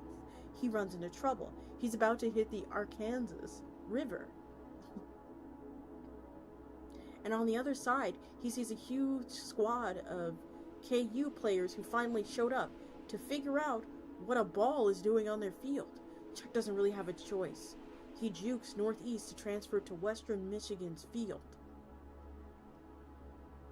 And then northwest to hop on Louisiana Tech's field. He knows that by doing this, he's going to set off all kinds of alarm bells. Again, people see Kansas pop up on the scoreboard, then Western Michigan, then Louisiana Tech. And he's shit out of luck. He runs upfield and sees an army of Washington players combing through, looking for him, looking under every log. He looks downfield. Kansas players doing the same thing. Bad news all around. The only hope now is to try and hide the football and come back for it at a later point. Now, 2 things to know about this, if you don't bother to read the rulebook I sent y'all. The first thing is, I read it. Nerd. The first thing is that you aren't allowed to significantly alter on-field structures or terrain. So you can't, for example, bury the ball. We let people do that this game, it would never end. The second thing is, the ball gives off a faint glow in the dark. It means you gotta really put thought into it. Or, in Chuck's case, you get impossibly lucky. He's scurrying around in the hills outside of Lost City, desperately looking for somewhere to stash the ball, and eventually finds an old storage truck. It's old. Like, thousands of years old. And to this day, I have no fucking idea how it got there, or what it's doing in the middle of nowhere, but neither does Chuck. He doesn't care. It's sunken into the ground, sticking out just enough for Chuck to pry the lid open and drop the ball in. Now, this is what he should look around for landmarks and try to figure out where exactly he's at, but he's panicked and exhausted and seriously sleep deprived, but it's the middle of the night. He glances around and he feels like he has a good enough idea of his location, and he walks out of the hills. That's when Kansas players intercept him, and they find him without a football. He gives them a friendly wave and goes on his way. But it's like you said, everyone in the country can deduce that it's up there in the hills somewhere. Well, Washington spent all night in these hills, 40 or so players, combing every stretch, looking for something that glowed in the dark, but couldn't find the fucking thing. So after 3 nights of searching, they gave it up.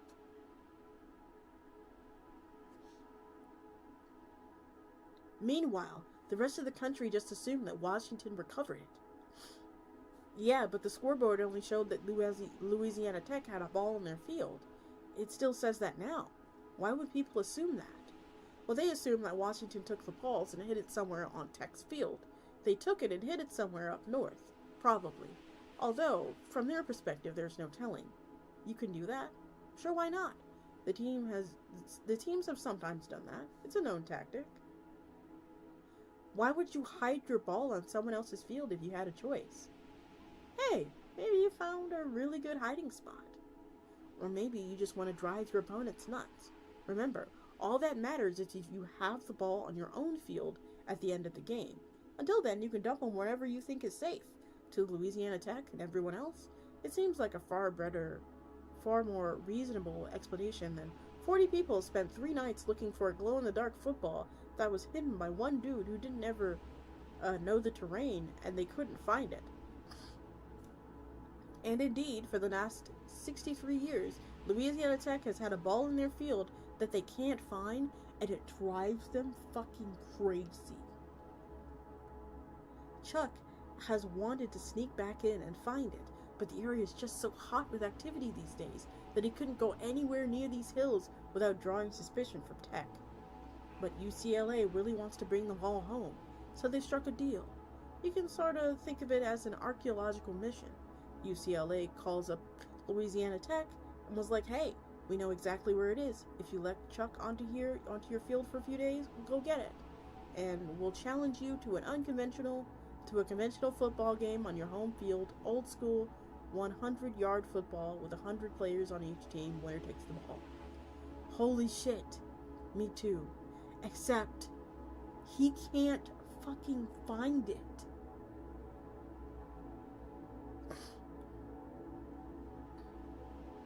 Alright, so we're going to take a brief break again. Oh my goodness. I think my voice might be giving out a little bit. So I think we may just read this chapter and then call it an evening, unfortunately.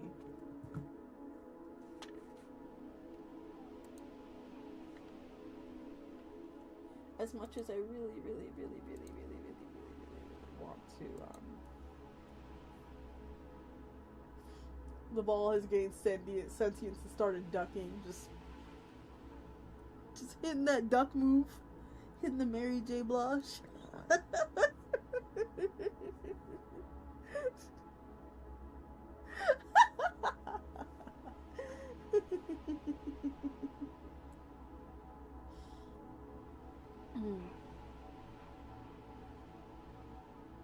Alrighty, let me order my food because I'm hungry. I hunger. Please.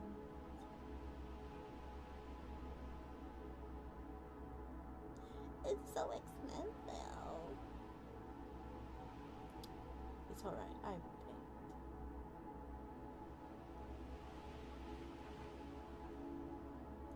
It's what I work for. Oh my goodness. I hope you guys really like the stuff I made. It's almost ready, I promise. Almost ready. It should be ready next month, hopefully. Everything should be ready next month. I have to make a couple of lower thirds for it, but yeah. Oh, man.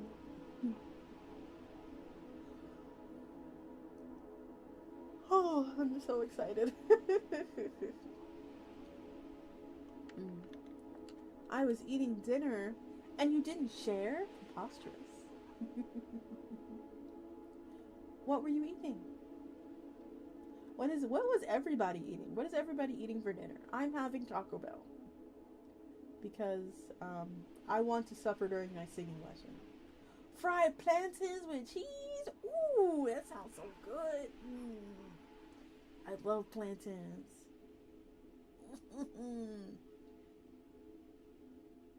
I could fuck up some plantains right now. I really could.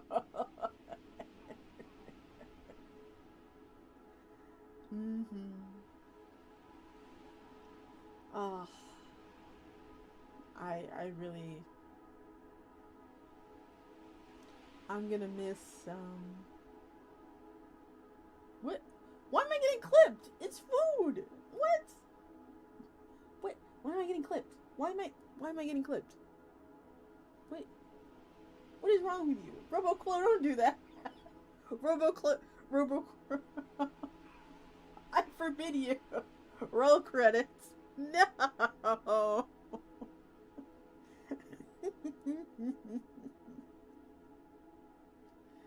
Oh my goodness. I had cheesy chips and kebab earlier. Ooh. I cannot wait to taste like kebab and chips. I know chips means like fries, right? Chips is fries. So I'm really excited to try it.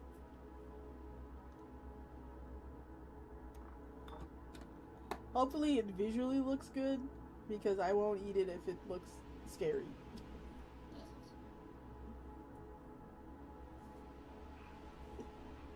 If it looks scary, I'm not gonna eat it. I'll look at you funny.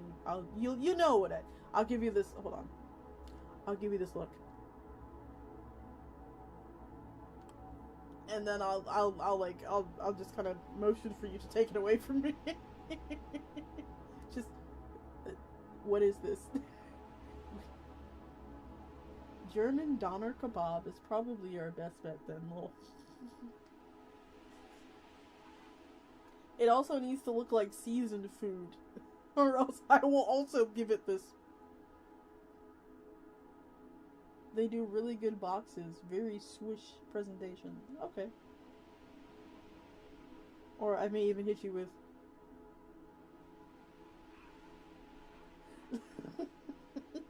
Just.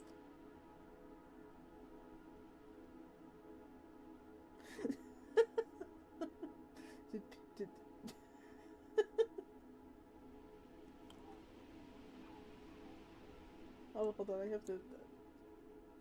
Can I, please? I don't know who thought mashed green peas was a good idea to make. Yeah, that will make me very upset. Do not do that. We take the blame for that one. Yeah. No, don't ever. No mashed green peas here. No, thank you. Blech. Blech. Welcome back, everybody. Let's continue. Well, Chuck, I got a call from up top a few minutes ago. No go on the extension. They want you out of here by sundown. I see. I hope you can see it from our position. We've been led on a wild goose chases before. A few years ago, Minnesota fed us fake info, and we ended up pulling a third of our team out of Illinois to go look for it. I know that. I heard all about it, yeah. But I ain't pulling your chain, Monica. It's right here. It's right around here, and I know it. But, you know, they hear all this stuff you're saying about a treasure chest, and it sounds fantastical. It's real. It was real. For the record, I believe you when you say it. I really do. I just think maybe someone else came through here and found it. No one could have known where to look. No one else could have found it. Hell, even I can't find it. Maybe that should tell us something, shouldn't it? Maybe it could have been on another hill. You said it was dark and you were tired. You said you didn't have your phone on you. You know, there it is. You're almost standing on it. You're right there. No. Oh my God. He's standing on it. No. What the? Oh my God, that's so evil. I don't want you to take this the wrong way. Maybe it was another hill somewhere? There's a lot of terrain on the state that looks like this. Our hill just runs a lot through it. No. I don't take offense. Truth be told, I'm asking myself that. I've been asking that myself the last few days. And I'm sorry if I led you folks astray. I know it's a big thing, asking all these players to come out and help me look all week. But it's here. It's right around here. And I'll always believe that. Oh, come on. Fuck! Well, listen. I can vouch for you. My coach is going to be a little upset about this for a while. But maybe in a few years, you know, we can check out another God hill and see, damn it, what we can find. You know the chances are pretty slim. Yeah, they are. Hey, I understand. Please tell your coach I'm sorry. I might keep looking around here until sundown. If that's all the same to you, I don't expect you to come with. Sure. I'll leave you to it. Hey, we're gonna be making some corned beef hash for dinner down at camp. You know, to celebrate our new ranking. You're, welcome to join up when you're done. I might take you up on that, ma'am. Thank you. Yeah. Ah! God damn it. Y'all saw it, right? Y'all saw it. It was just as you said. The lid was covered by some leaves, that was all. It seems like they'll eventually find it. Monica clearly believes him. But then, of course, it's not like they need to. They'll need Chuck to help them. They'll get it on their own. Thus, no 100-on-1 game. Thus, yeah. I'm sorry, Jay. I wanted to see it as much as you did. It's a little on the nose, though, isn't it? Losing a football night right near a place called Lost City? Well, if that's on the nose, and so is this. What's that? I found something. I think you know where the chest comes from. You got a minute? Let me check.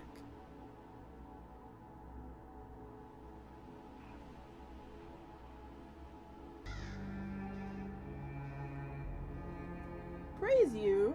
Of course. Of course. You did so great today, and I am very proud of you. Now, you may not think you did a lot today, but just think about all of the things that you maybe haven't done this week. And then think about all the things that you've accomplished. You've woken up. You've taken care of some of the things that you've taken care of, if not all of them. And despite everything, you're still yourself. And for that, I'm proud of you. You're doing great, sweetie.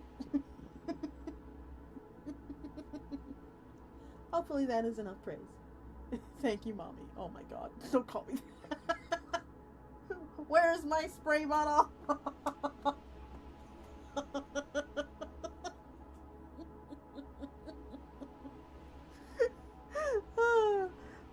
Okay, I will allow it this once. Just this once. Yes, I do. Look at this. Oh, that's not right at all. Here, I'll show you.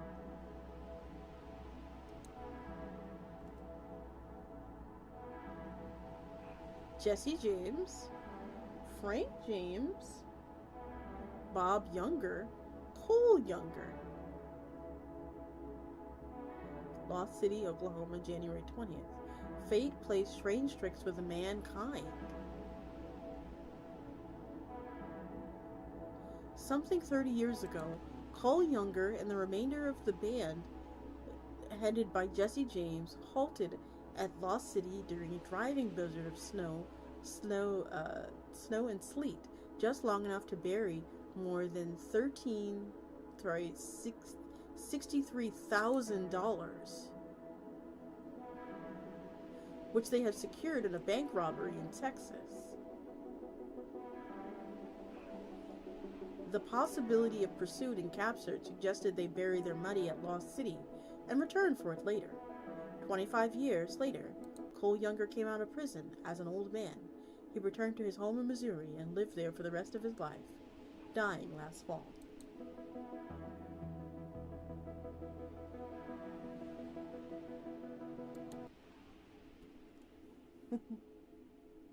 Wait, bro, it's one of your tags. Don't spray little old me. Yes. Listen.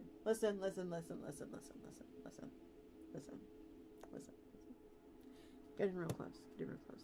The tags.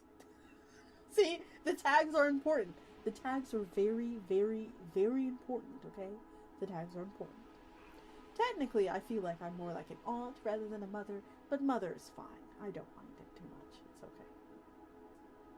Besides, librarians are meant to be motherly. We are, you know, supposed to be a part of the family unit. Books are very important to you, you know? Anyway. But death did not arrive before he found an opportunity of visiting once again to the scenes of his earlier adventures, and 4 years ago he came to Lost City. Falling rocks, decayed leaves, and rotting trees, and many other changes in the topography of the landscape proved too much for him. However, his quest for the buried money was fruitless. It is possible that many lie, hidden through the ages, that the money was taken out of circulation years ago and remained forever out of circulation.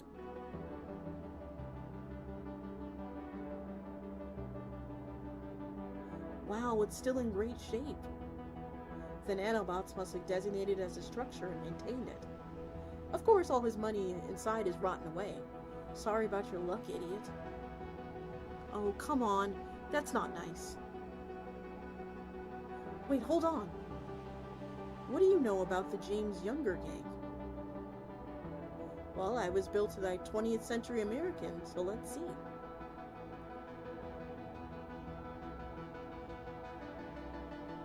Apparently, he's Robin Hood with a gun. Well, that's not right at all. No, that's not. This is going to be a problem for you 9. It was for me. It is still for me sometimes. You got a gift with research. Just remember that this is the country that turned the Confederacy's mass murders into Johnny Appleseed. Whoa, that one's a classic. I love this movie. Y'all gotta see it. You actually watch this movie? Absolutely not. It's just my favorite movie, after all.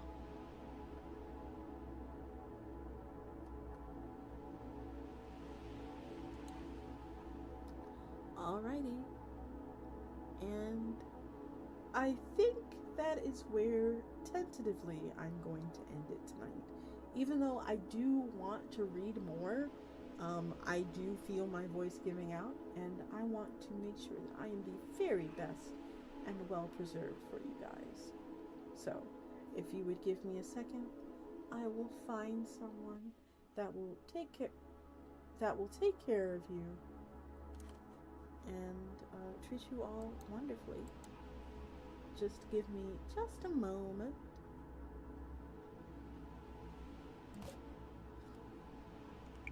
Now,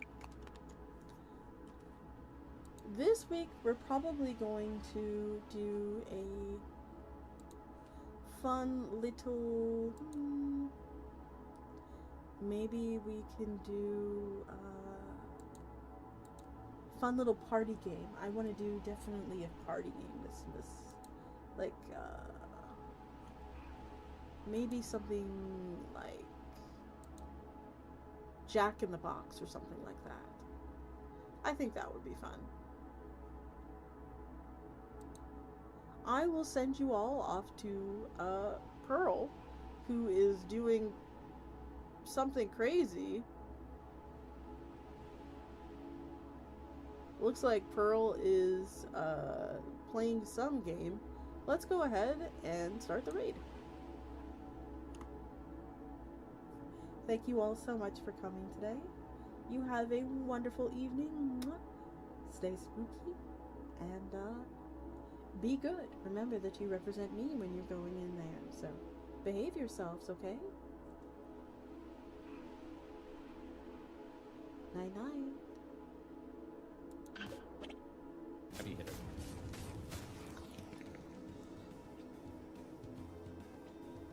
Mwah. Hello, Raiders. Welcome in. Welcome in, Raiders. Night night, YouTube.